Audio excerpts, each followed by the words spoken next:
Hi, it's Jay. I'm out from Tell Your Trail. Hey. In this trail talk, we're talking with Maddie, who goes by the trail name Rescue.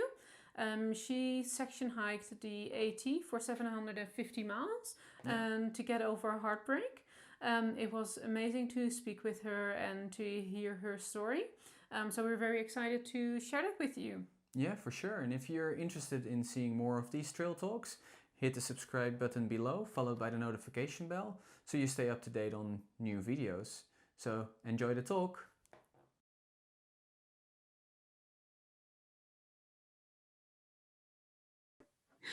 Hi, Maddie. You're going by the trail name Rescue. Thank you so much for joining us today in the interview. Welcome. We're really excited to have you with us and talk about your experience on the Appalachian Trail. So thank you so much. Thank you for letting me be interviewed. This is so exciting. I've been telling everybody about this. I have a lot of hiker friends, so I've been spreading the word and asking them if I can tell like the story of how we've met and our stories on trail, as well as referring them to you. I'm so excited. This is such a great day.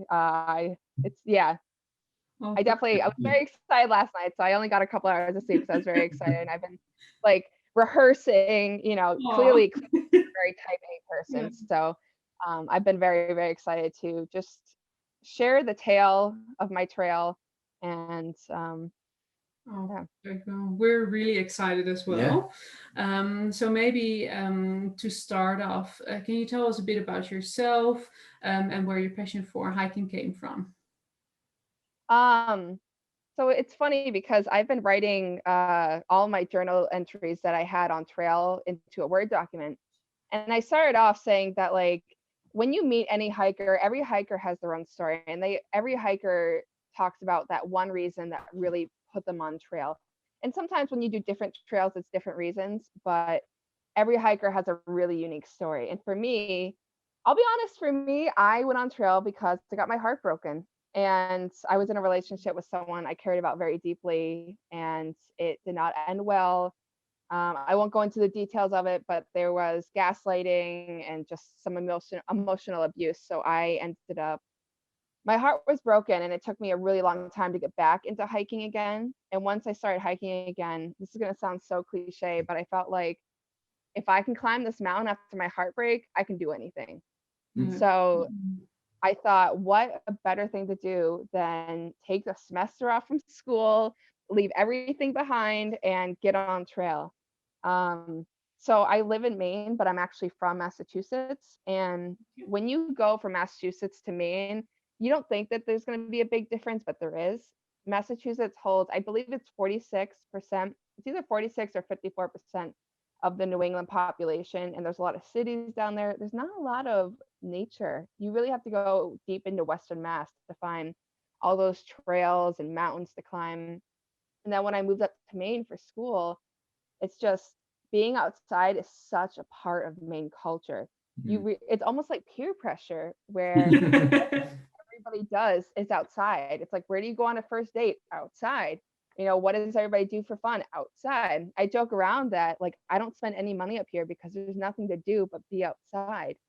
Um, so that's kind of, I'd always been interested in the outdoors. I'd always been kind of an outdoorsy person, but I feel like it really became more amplified when I moved up to Maine. And I have a friend, his name is Lorax. He hiked a very large chunk of the Appalachian Trail, and he and I had been chatting. And so he was one of the people that really helped me get ready for the trail. But we had a family friend. She must have been in her late 60s, early 70s at the time, and she had hiked the whole Appalachian Trail.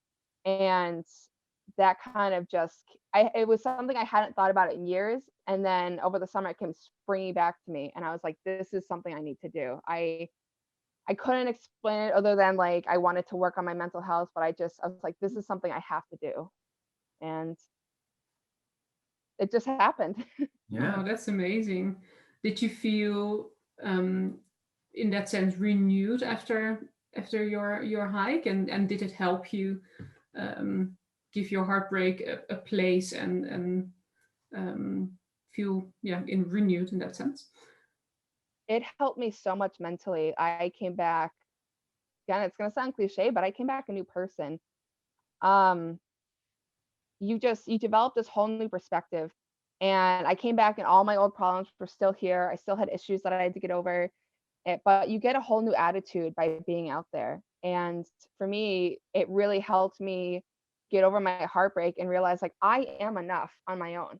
I don't need a partner to, define my status or my worth. And it really helped me to understand my self-worth. And one of the things that I really love being out there is that we're always complaining about our bodies, like men and women, and we're always like upset with something. But out there, like it doesn't matter what you look like, it's about what you can do.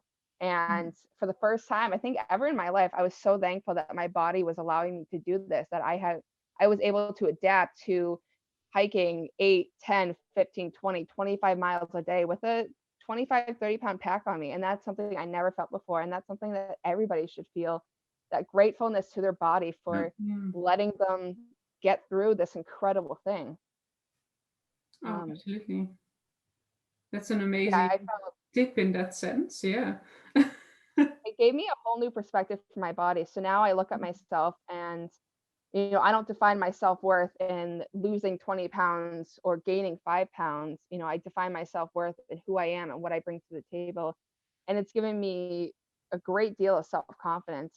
I tell everybody that it was one of the most rewarding things I've ever done, but it was also one of the hardest things I've ever done. And it took a lot of sacrifice. I was away from my family. I missed my mom's birthday, my brother's birthday, my dad's birthday, Thanksgiving, Halloween, which is my favorite holiday. And I ended up missing Christmas as well because of this. But this is something I never ever would have been able to. It would have taken me so long to learn these lessons in therapy. Whereas I went outside for 3 months and I got it, Yeah. That's amazing. And was this your first experience hiking for such a long time, or have you hiked before? It was the longest I've ever hiked. Is I've done a couple of overnight trips or multi-day trips, but nothing ever to this extent. No. So I very much was learning on the fly, and that's how it is. You can take your gear out and test it and prepare as much as you can, but eventually you just have to dive right in. And I was telling someone that really is the scariest part, is just diving right in. At some point, you just have to bite the bullet and get out there. And everybody's afraid of bears and of getting hurt. And like, do you bring a gun on the AT? But it's like, that's not the scariest part. The scariest part is just pushing yourself out there to do it. But to answer your question, I had done a couple overnight things, but I had never done anything to this magnitude. But everybody thinks the AT is like literally 2,200 miles of pure cliffs. And I'm like, you're literally on a walking trail for like the whole time. So I'm like, it's really not as dangerous as you think. And the animals that are out there, they want nothing to do with you. Like you don't smell good to them. So it's really not as dangerous as people think it is. No. But my mom didn't really believe me when I told her that. So well, I must honestly say I'm personally have that fear a bit as well. Like we're not very familiar, or we've never really traveled to the US. So you always hear like US going outdoors in the mountains, there's bears, there's whatever, and you're like, oof, well, I'm not sure not sure about that, but yeah. It's the same as in Australia where there's snakes and spiders and everything kill you, but actually on a daily basis you never really see them. Hardly, So yeah. One of the things that really gave me assurance was that at the end of the day, like we're humans, but we're also animals and we have instinct. And if you study enough, all the things that you study transform into instinct. So for me, like I hate spiders, hate them. I have such a fear of spiders. So I went to go use the privy, and there was a giant wolf spider in there, and I was like, nope. And I turned around. But I was very lucky, knock on wood, that I didn't encounter any bears. But when you do see animals like spiders and bears and mountain lions, your instinct really takes over. And it's because we are animals at the end of the day, but also because if you do the research, you'll be fine out there. Yeah. But the AT, from what I researched, in my opinion, it is the safest of at least of like the PCT and the CDT, because the CDT has grizzly bears, so does the PCT. Black bears, they don't want anything to do with you. They're more afraid of you than you are of them. And from what I've heard, there's really no mountain lions. There's like maybe a couple, but they're still like they don't want to take the risk of coming after you. Yeah. So for me, like I said, once you get out there, you really realize that it's not as dangerous as all these like movies and news have portrayed it to be. It's like the AT is it's almost 2,200 miles long, and there's been, I think there was 11 violent crimes in the 96 years it's been open now. So like it was more dangerous for me to fly down to Maryland. It's more dangerous for me to walk around Maine. So for me, it's just in perspective. And you know, like I said, I'm a Christian, so for me, I believe that like when it's my time, it's my time. And that's the one thing is that we can't renew is time. So you might as well just go out and do whatever's going to make you happy. Yeah. Again, my mom did not like hearing that, you know, and I told her the statistics, but she was not very happy. My parents both weren't big fans of me being like a woman and going out on my own, but they both knew that they couldn't really stop me from doing what I wanted to do. They learned that a long time ago. Very stubborn, just like my mother. So yeah, no, definitely. I reckon that yes, time, if it's your time, it comes, but if you can prolong it and prepare yourself, that will be good for sure. So yeah, absolutely. You know, don't go skydiving without what? Did you put in a lot of preparation before going on to the my mom's gonna hate me for saying this, but not as much as other people do. Most people take years to plan for this hike. They save, they test out gear. I had gotten the thought that this was something I was going to do, and then 3 weeks later I left. So that's like nothing compared to some of the time that other people put into this. I spent every waking moment of those 3 weeks preparing. So I was researching. My friend Lorax came over several times he answered all my questions. He came over and he helped me narrow down my gear. He told me what to buy. He actually lent me a lot of his gear, which is how I was able to cut costs on this trip. You know, I bought a lot of gear secondhand, or I bought it. There's a lot of Facebook groups for backpackers, and if you look hard enough, you can find people that are just looking to get rid of their gear, and they'll give it to you at a dirt cheap price. That's how I got my tents. I got it for dirt cheap. So I didn't put as much research into it as my parents would prefer, or as most people do. But, you know, I met people who just up and left, and they did the AT as well. You know, I think in this case, it's really about the attitude and your mindset. If you see yourself as always going to encounter a bear or someone dangerous, or always like you're not going to be able to do this, then that's what's going to happen. And for me, you know, I do struggle with overthinking and anxiety at times, and that's something I really had to come over at the beginning of my trip, because being a woman, so many people were asking me like, aren't you afraid, you know, where's your husband? And I really had to learn to block out that negativity if I was going to get to the end of my trip. And that's something that's really been able to benefit me coming back from this trip, is that blocking out that negativity and being able to overcome the anxiety I felt, not just about being a woman alone on the AT, but also about my gear failing. You know, like what happens if if my poles break, or if my stove stops working, you know. And at some point you just have to say, I'll figure it out when it happens. True. Yeah. And did you have anything happen in that area? Thankfully, no. Some of the mishaps that happened, and I consider myself so lucky. I was cooking on my way to my campsite, and I noticed it had gotten really quiet, and I was wondering why. And then I realized my stove had run out of gas. So I had very crunchy macaroni soup for dinner that night. And then so when you have a hiking pole, it's just a straight pole, and then there's like a circular disc around the bottom of it, and that's to stop the pole going all the way through the mud. And one of the discs had fallen off. So now every now and again, when I put my pole into the ground to take a step, it would go all the way down. But Other than that, like I had an issue with my shoes, but most people when they do, whether you're doing a really long section hike or the whole AT, you're gonna have to send your shoes back at least once or twice. Mm.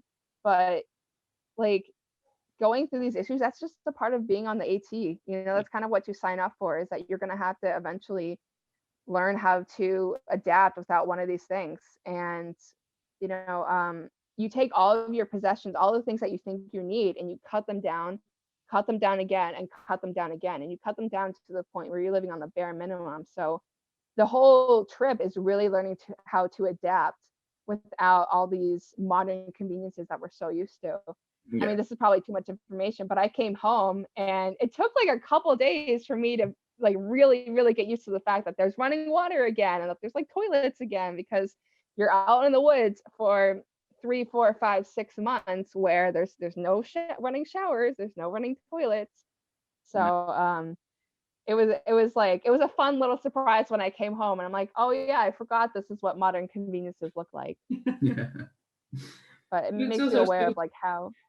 so I'm good sorry, to what? realize that you can survive with the bare Live minimum. without That those things. Yeah. yes, it's amazing that we have all these luxuries, but if it has to be, you can still survive with just the basics. It's extremely humbling and it makes you so thankful for what you have. Mm. I had stayed with a single mother of 3 kids, and she let me use her shower, and she gave me like, she's a hairdresser, so she gave me some really nice shampoo to use, and I was like, oh my gosh, thank you Jesus, because you can't see it now, but I have very curly hair and it definitely suffers when I don't use like hydrating shampoo. And it was just so nice to have my hair feel like hair again and not like straw. Yeah. But you know, you really carry around everything that you carry around with you, you use for an exact purpose or for dual purposes. So people would help me out, and I'm like, I can't give anything to you. I'm like, I can give you instant mashed potatoes, but that's my dinner for tonight. So it really makes you humble with A, that like you can get by with so little, and B, that people are helping you out for no reason other than just to help you. Mm. And it really makes you aware that you deserve all the kindness that the universe has to offer you when people are giving you kindness when you can't give them anything in return. And it makes me want to go out there and do and provide more trail magic for some of the hikers that will be going out, you know, this coming season. Yeah. Yeah. Yeah, we've heard before and read a lot about it, that indeed the Appalachian Trail is one of the best trail angels communities around it. How was your experience with that? Oh my gosh, it was amazing.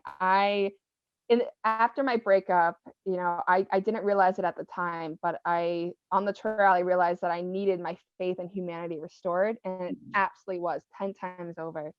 There were so many amazing people who helped me out for no other reason than they just had a big heart. And I think the AT, it has such a notoriety for trail angels and trail communities because there's so many trail towns along the way. Yeah. And I believe like it's a really good starting base because there's a lot of roads. So if something happens, you can hop off and get help on the road. But you know, I was in, I think it was in Wintergreen, and I was walking down to a pub. Now, normally, my mom's not gonna like hearing this. Normally, when I hitchhike, that's what all hikers do, is they hitchhike to get into town. Yeah. And it takes me anywhere from a split second to sometimes 2 hours to get a hitch.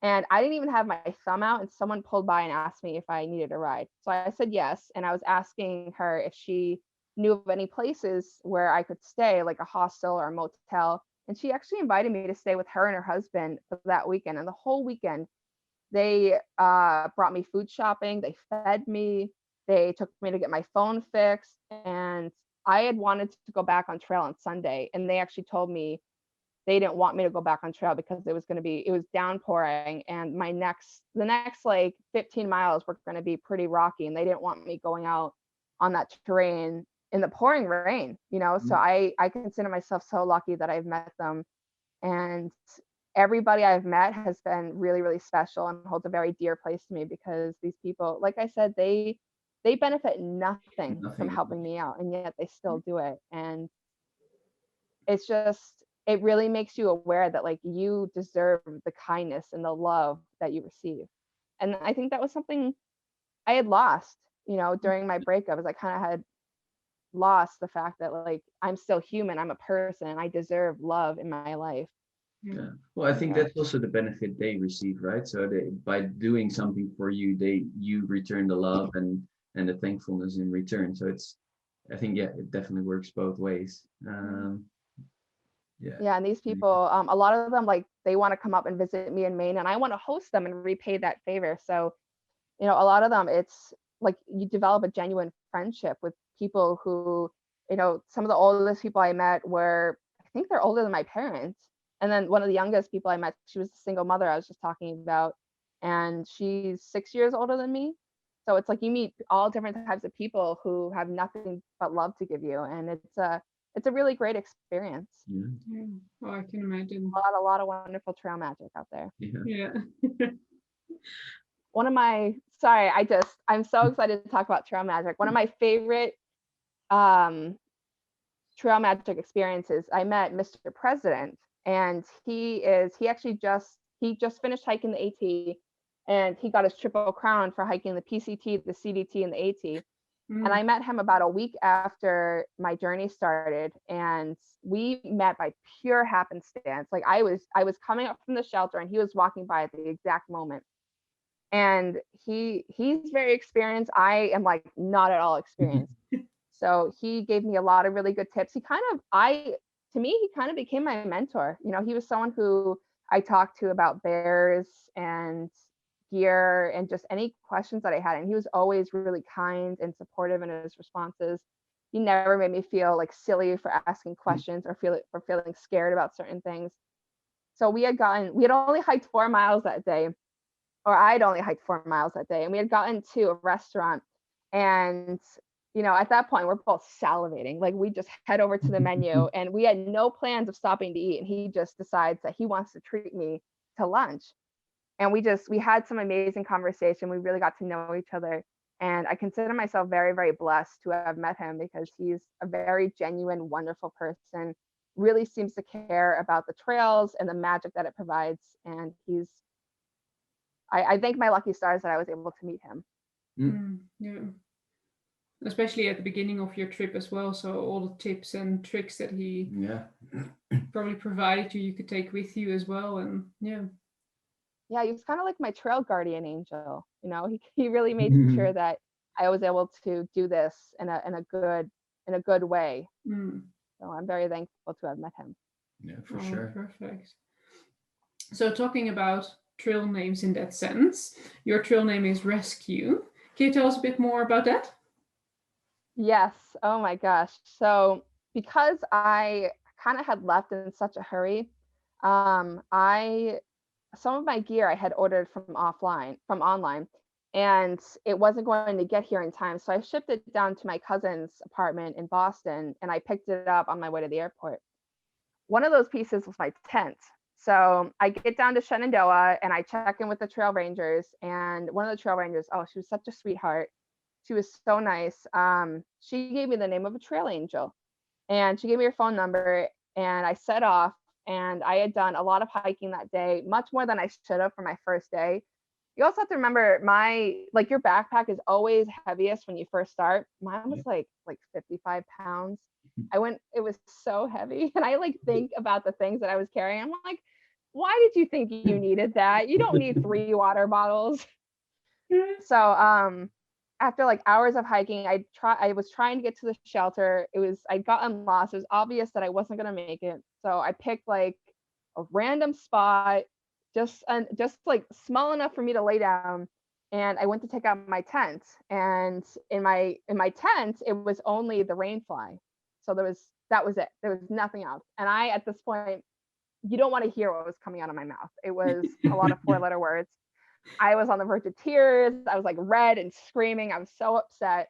So by the grace of God, I had service, and I called the trail angel, and I'm like, I don't know where you are. This is where I am. I need you to come get me. Whenever you can, I'll meet you out on the road. And she's like, okay, I got you. So she came to get me, and we we talked a lot, and she's been doing this for a while, so she knows the hikers. And the first thing she says to me is like, "Your pack is way too big." So I ended up doing getting rid of a lot of my gear that I really didn't need when I was at the hostel. But one of the nights that I was there, it was her birthday, and she had some friends over, and she introduced me to her friends as her rescue. And I'm like, huh. So I had been calling myself rescue kind of in my own head, because I hadn't gotten I'd only been on trail for like a day, so I hadn't gotten a trail name at that point. And when I met Mr. President, we were talking about trail names, and I told him, I was like, I've been calling myself rescue, but I really don't have a trail name yet. And he was like, and he knew my whole story. He knew about my breakup. He knew why I came on trail. He knew everything. And he was like, that's your name. Yeah. So rescue was born. I absolutely love it, because this is going to sound so cheesy, but the trail really rescued me. It really, how at Easter you get those chocolate bunnies, but they're hollow on the inside. Yeah. That's kind of how I felt, prior to coming on trail. I felt things had gotten a lot better, but I didn't feel like myself. And by getting on trail and, taking this journey, it was the most selfish thing I've ever done, but it was the best thing I've ever done. It was really the only thing I've ever done in my life that was for myself. And it really gave me the strength to like come back and be myself again. And I feel more myself now than I ever have. So Which can make you a lot more selfless in the end. So being selfish in that sense is needed. Yeah, for sure. Absolutely. Yeah. Yeah. So rescue is my name. I absolutely love it. I joke around that if my trail name wasn't rescue, it probably would have been something like Fire Lord or Fire Fist, because I'm really good at building fires.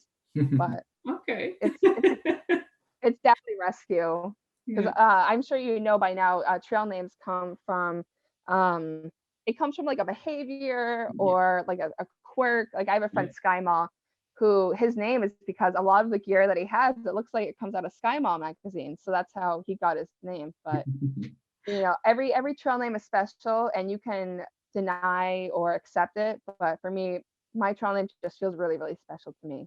So rescue all the way. Definitely suits as well, indeed, hearing your story. So yeah, absolutely. So I'm very curious, because you touched on the heavy pack and all the gear that you that you lost. Can you give some examples of the gear that you took with you and you're like, no, I dumped that halfway the trail, or at the beginning even? Okay, so I'm going to tell you some of the gear that I initially wanted to take with me that Lorax rejected, and then some of the gear that I took with me that I left behind. I have really bad acid reflux, and normally when I hike, it gets kind of bad, so I always take Tums with me.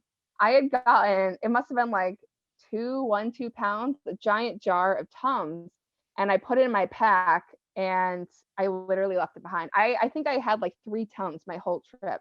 And I think it's because your metabolism is so in overdrive that you don't really I never really got acid reflux. But you prepare for your next, until you get to the next trail town. You're not bringing enough supplies to last the whole trip. You're bringing enough supplies to last until your next trip into town. So I got rid of that. I had a snake bite kit up until probably late November, and then I got rid of it because it was too cold for the snakes to be out. I had brought a whole roll of duct tape, so I wrapped a bit around my poles, and then that was it. And I never used it. What else? I had a lot of food in my pack, I would be eating like a queen for a solid week with all the food that I had. So I got rid of a lot of that. I had this really big sleeping pad with a really high R value, and there was a sleeping pad in the hiker box, and it was brand new. Someone just didn't want it, so I jumped on that, and I absolutely love it now. Like, it was better than my old sleeping pad. I sleep on my stomach or on my side, and it's actually meant for those kind of sleepers. So that really helped me downsize. So I actually sold my old sleeping pad to an outfitter. So I got rid of that. I got rid of a lot of stuff. I had like multi-rolls of toilet paper, a big, huge thing of wet wipes. So I downgraded to like just a really small pack of wet wipes. When I was getting ready to go on trail, when I had Lorex come over and help me pick out my gear, I have a backcountry camping book from like the 70s that I bought at a yard sale. I love it. And I wanted to bring it with me. And he's like, no. So I left that behind. I had a bunch of fleece that I wanted to bring with me. I left those behind because they just soak up the water. I had brought like 3 or 4 pairs of leggings, multi t-shirts, got rid of, you need 2 of everything and that's it. So I got rid of all of those. And towards the end, you really realize like what you need and what you don't need. So even when I had done my shakedown, I had gotten down to like 30, 35 pounds. And then at the very end of my trip, when I walked into the hostel before I was going home with my food, I think I was at like 25 pounds. But it just comes from experience, really learning what you need, what you don't need. I'm a big believer in collagen. For me, it helps like with my joints, and I knew it would be really good for all the movement I was going to be doing on trail. And I kept it up for like a solid 2 weeks, and then I got rid of it. So I got rid of a bunch of everything. Yeah. What would be the one piece of kit that you can't go without? Did you say that's My journal? Journal. Okay. Yeah. A lot of people journal on their phones. They say that a journal is like extra weight, but for me, I love having that paper journal to journal in rather than my phone. And I keep it in a Ziploc bag so that way, in case my pack falls in the river, I don't lose my journal. But yeah, there was just something so therapeutic about, if I had a bad day, I could go and just journal and talk about the bad day that I had and kind of transform all those good or bad thoughts that I had into my journal and forget about it. Yeah. So I tell everybody to bring a journal because this is something that you're not going to want to forget. You're going to want to look back. And it's funny because I've been putting all my journal entries into a document, and I've been looking through my journal. I'm like, oh my gosh, I forgot that happened. And it's just, I've seen all these moments where of all these amazing people who have just helped me in like, I don't think they ever would have realized that they helped me just by being themselves. And then I look at my journal, I'm like, they helped me so much without even realizing it. Yeah, this is something that if you do it, you're never going to want to forget it. Yeah. Absolutely. And before you set out, because eventually you walked around 750 miles, if I remember correctly what you said, from Yeah, it was 750. Yeah. When you set out, did you have a specific goal in mind, or you just said, well, I've 1 semester and I start and see where I finish at the time that you have to go back to college? It was funny because, like I said, I'm a very type A person, so I like having everything planned and ready to go and organized. But I wanted to go from Shenandoah to Hot Springs, and then I said, you know what, if cold weather or injury or something calls me back in, like sickness, or if I just get to the point where I can't do it anymore, then I'll go back in. Otherwise, I'm going to plan for Hot Springs. That's where I got. So,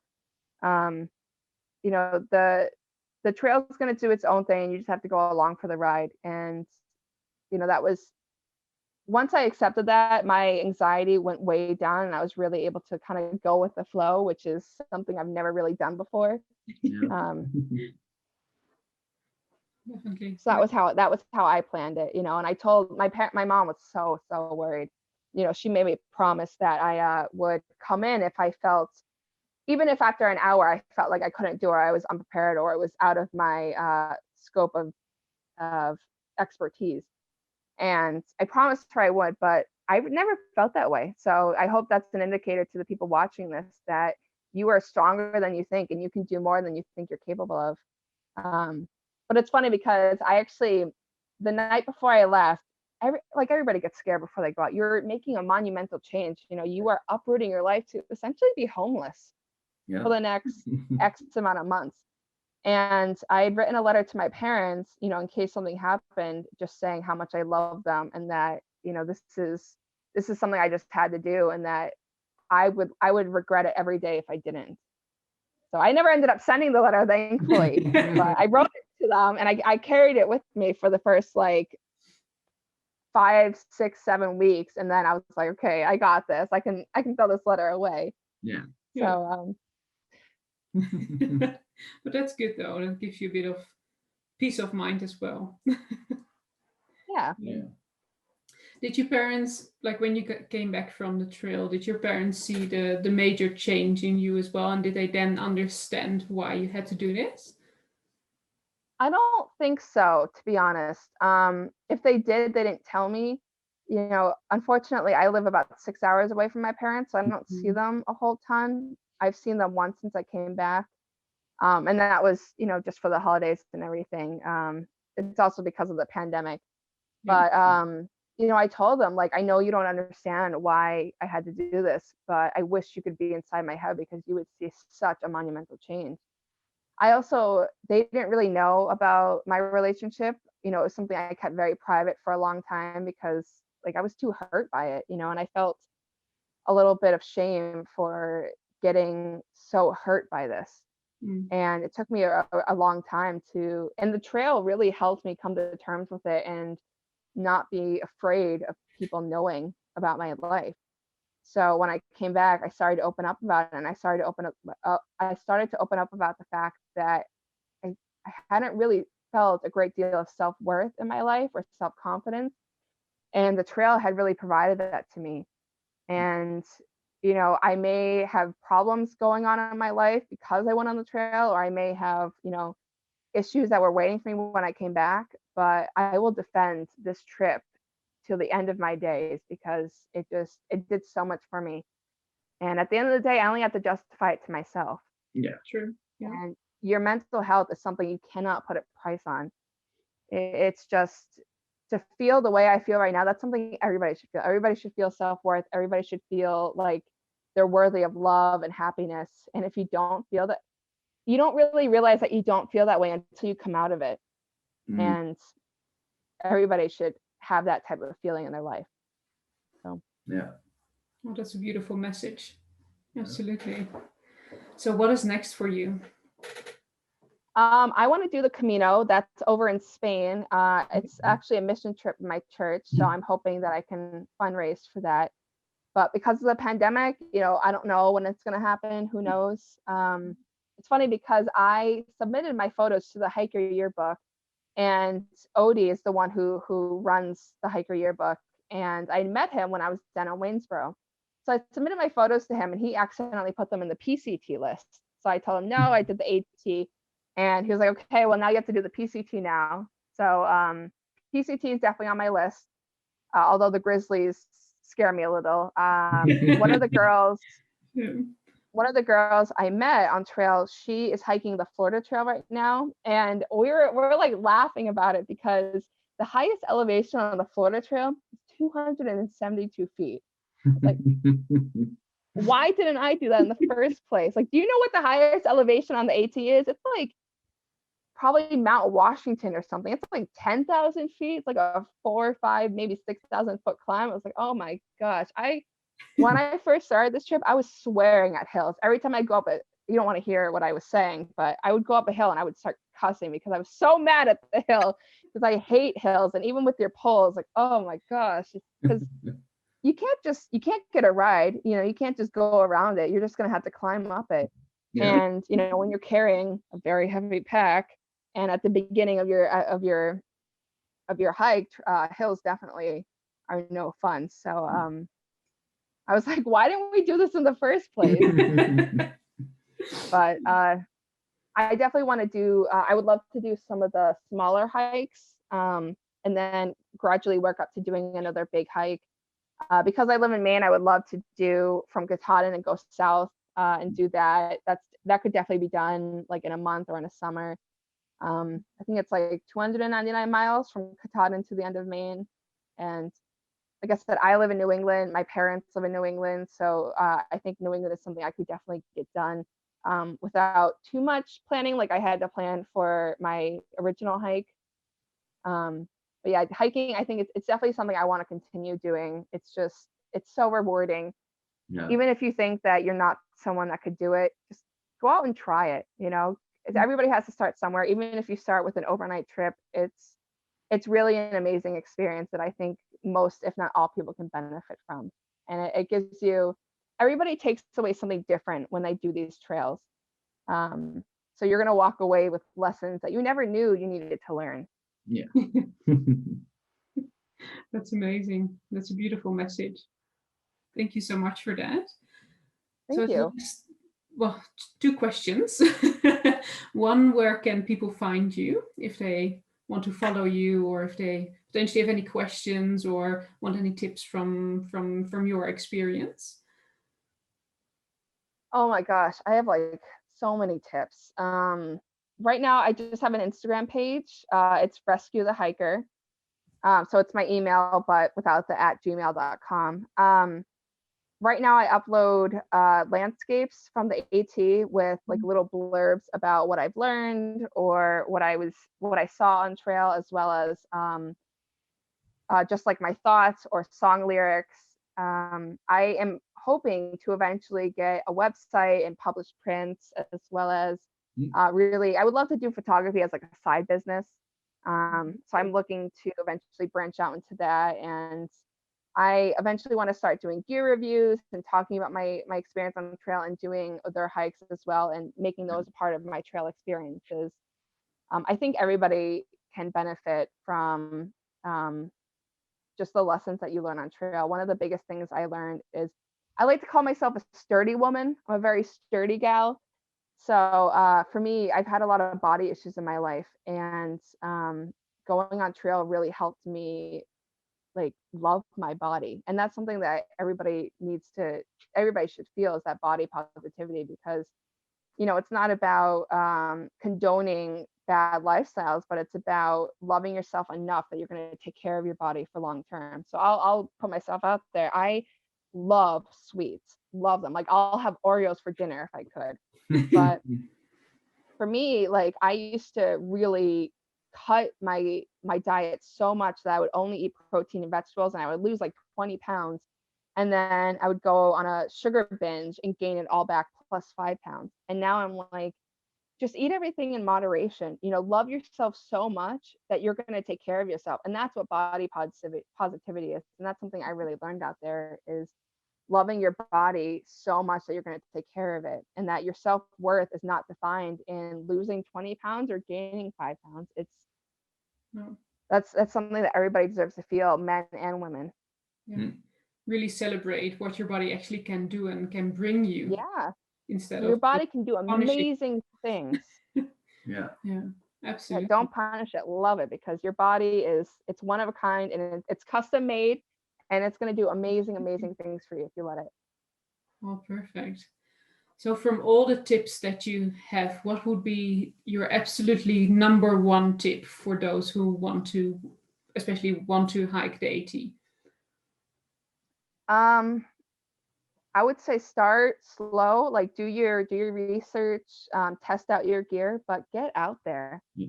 Get out there. That's the hardest step, is just getting yourself out there.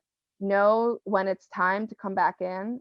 Sky Mall was telling me about a guy who, he was so unprepared. He brought a Wi-Fi router, his iPad. He didn't have a guidebook or got hooks. And eventually people had to like sit him down and say, you need to go home.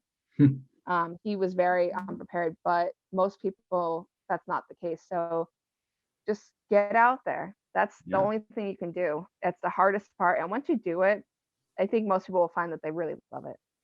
Yeah. It's really rewarding. It's so rewarding. It's something you'll carry with you for the rest of your life. And it's a bond that you'll have with other people as well. Other people, not just people that have hiked the AT, but also people that have hiked just long distance in general. It's something that you'll be able to bond over and you'll be able to share it with your kids. And I met a woman who, she and her husband, they brought their kids on the AT, and they hiked from Georgia all the way up to Maine. So it's an amazing community. It's such a supportive community, and everybody in the community says hike your own hike. And that's really, it's gonna sound so cheesy, but that's really true to life. Like I'm in my 20s, so I see people my age getting married, having kids, buying houses. I'm like, why am I not doing that yet? But the thing is, like, life takes us on the journey that we're supposed to be on, and sometimes we're not ready for those things. Yeah. And you just have to, when it comes to life and hiking, you just have to hike your own hike. As cheesy as that sounds.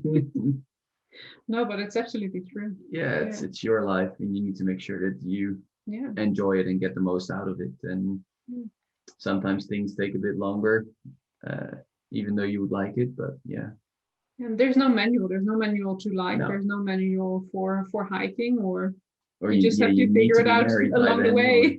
no, Yeah. true, yeah. Absolutely. Yeah, hiking is very much something that you're going to figure out along the way. There's going to be there's so many things that you can't prepare for, and there's just things that you're just going to have to learn on the go. But that's all part of what makes this experience great.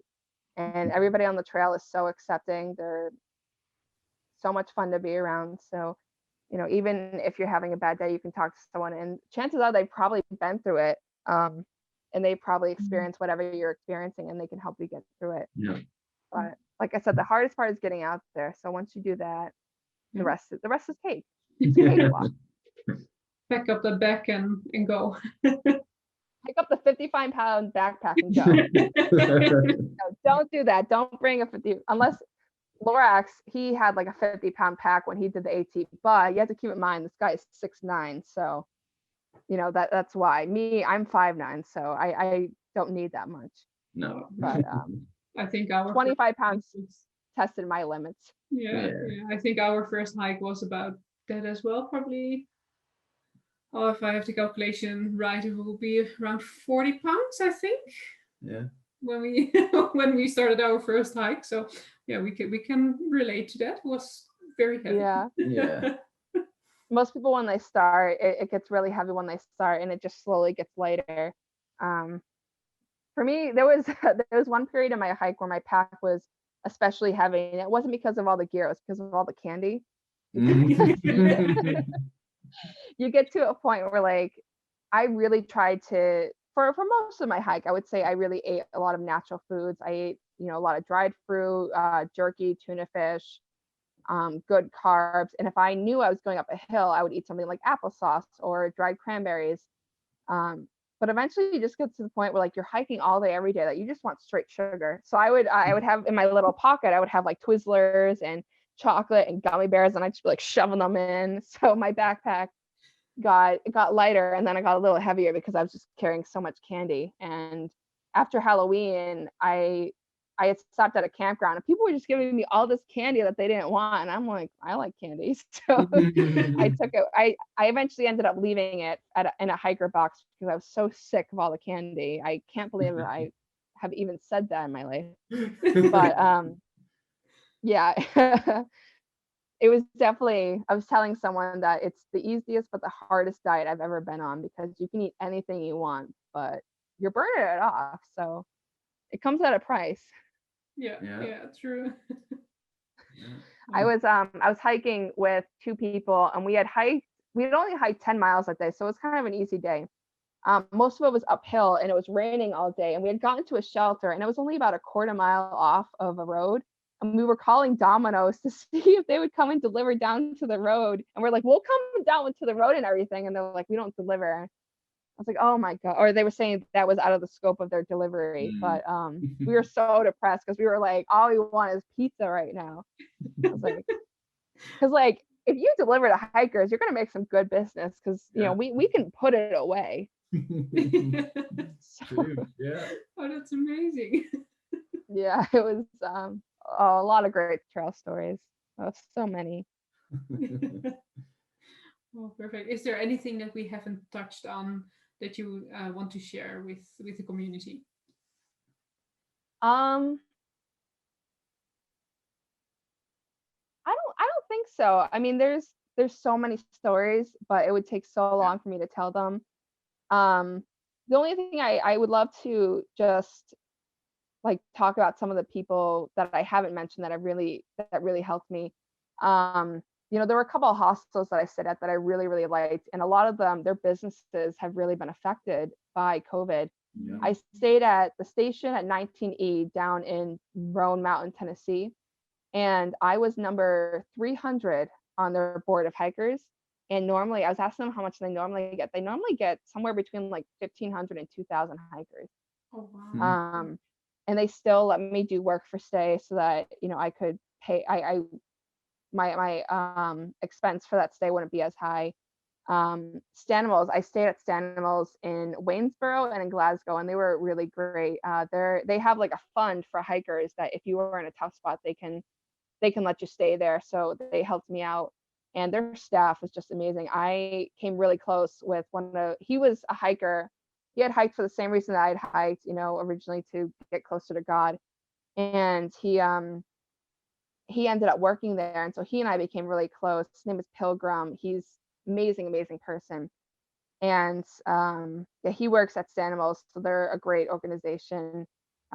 Woods Hole is another one. Oh my gosh, Woods Hole is amazing. So every hiker, whenever we get Wi-Fi, like we're just absorbed in our phones because we're catching up with family and friends and seeing what we missed naturally, catching up on Netflix. And they didn't have Wi-Fi and they didn't have service. So I was with Smiles, Crunch, and Bunyan, and we spent the whole night playing Cards Against Humanity and talking and laughing, and it was just really, really nice. Yeah. They also had cats and dogs there, and I love animals. I have a cat here, so I definitely was all over that. They also have homemade breakfast and dinner that they provide us with, and like homemade food on trail. Oh my gosh, that is like there are no words to describe how I feel about homemade food on trail. Oh yeah. So if you're looking to provide trail magic, just bring any food or water to a trail, and you'll have some happy hikers. Yeah. And then the place that I stayed at when I had to get quote unquote rescued was Open Arms at the edge of town. The owner, Allison Coltrane, she took amazing care of me, and all these people, like they're really in the business of helping hikers, not in it to get rich or to profit. They're in it to help hikers, and a lot of them have hiked themselves. The owner of Stanimals, Adam Stanley, he's hiked the AT and the PCT, so they really care about helping us out. And like I said, it's just another amazing act of trail magic. Yeah. Oh, perfect. Thank you so much for sharing that. Yeah. I think a lot of people think that this type of journey is impossible, and it's not. It takes dedication, it takes work, but it's something anybody can do. You just have to put in the work to do it, but it's very much worth it. Yeah, definitely. Perfect. Well, I think that's a beautiful note to close off our interview. Thank you so much for sharing your story. It was amazing. So many beautiful tips and tricks and so many beautiful stories. We really, really enjoyed it. Thank you so much. Yeah, thank you. Thank you for letting me for talking to me. I appreciate it. We hope you enjoyed that interview as much as we did. And if you have a story to share yourself, please make sure to contact us via contact@tellyourtrail or leave a comment below. We can't wait to hear from you. Be adventurous. Be adventurous.